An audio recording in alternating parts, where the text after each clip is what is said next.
રાજ્યના તાપમાન અંગે હવામાન વિભાગની આગાહી। રાજ્યમાં ઉત્તર પૂર્વના પવન ફૂંકાયા। આગામી 7 દિવસ મહત્તમ તાપમાન યથાવત રહેશે। 24 કલાક લઘુત્તમ તાપમાન 2 થી 3 ડિગ્રી ઘટશે। અમદાવાદમાં મહત્તમ તાપમાન 33 ડિગ્રી આસપાસ રહેવાની શક્યતા છે। સૌથી નીચું તાપમાન નલિયામાં 15.2 ડિગ્રી નોંધાયું છે।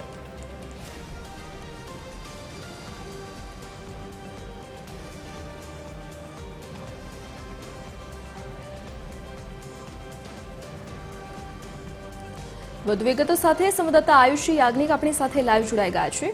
જી આયુષી, હાલ રાજ્યમાં કેવું વાતાવરણ અને આગામી સમય માટે હવામાન વિભાગની શું આગાહી?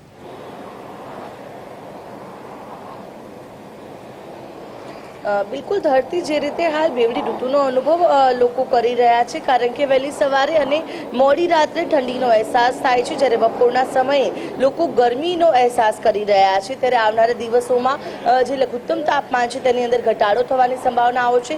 અમદાવાદમાં પણ વહેલી સવારના દ્રશ્યો જોઈ શકાય છે કે ધુમ્મસભર્યું વાતાવરણ છે તે જોવા મળી રહ્યું છે અને જે ઠંડા પવનો છે તે પણ ફૂંકાઈ રહ્યા છે। એટલે કે અમદાવાદમાં જે લઘુત્તમ તાપમાન છે તે 20.3 ડિગ્રી સુધી પહોંચી ગયું છે અને નલિયામાં 15.2 ડિગ્રી સૌથી ઓછું જે લઘુત્તમ તાપમાન છે તે નોંધાયું છે। મોટાભાગના જિલ્લાઓની અંદર જો તાપમાન પર નજર કરીએ તો 18 ડિગ્રીની ઉપર જ તાપમાન નોંધાઈ રહ્યું છે। એટલે કે હવે ધીરે ધીરે જે મિનિમમ ટેમ્પરેચર છે તે પણ વધી રહ્યું છે અને બીજી તરફ જો મેક્સિમમ ટેમ્પરેચરની મહત્તમ તાપમાનની વાત કરવામાં આવે તો અમદાવાદમાં 34.3 ડિગ્રી નોંધાયું છે, જ્યારે ભુજમાં 35.3 ડિગ્રી। સૌથી વધુ જો મહત્તમ તાપમાનની વાત કરીએ તો તે કેશોદમાં 35.6 ડિગ્રી નોંધાયું છે। રાજકોટમાં 36.8 જે સૌથી વધુ તાપમાન નોંધાયું છે। રાજકોટમાં સૌથી વધુ મહત્તમ તાપમાન નોંધાયું છે।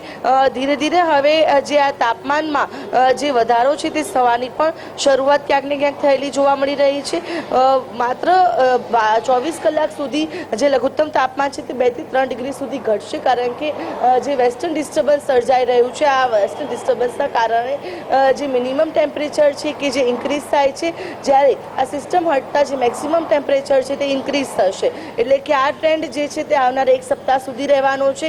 જો કે ત્યારબાદ એટલે કે ફેબ્રુઆરી મહિનાના અંતિમ સપ્તાહની સુધીમાં તો ગરમી જે છે તે વધુ સહન કરવી પડશે લોકોએ, કારણ કે મેક્સિમમ ટેમ્પરેચરની અંદર વધારો થવાની સંભાવના છે તે પણ હવામાન વિભાગ દ્વારા વ્યક્ત કરાઈ છે।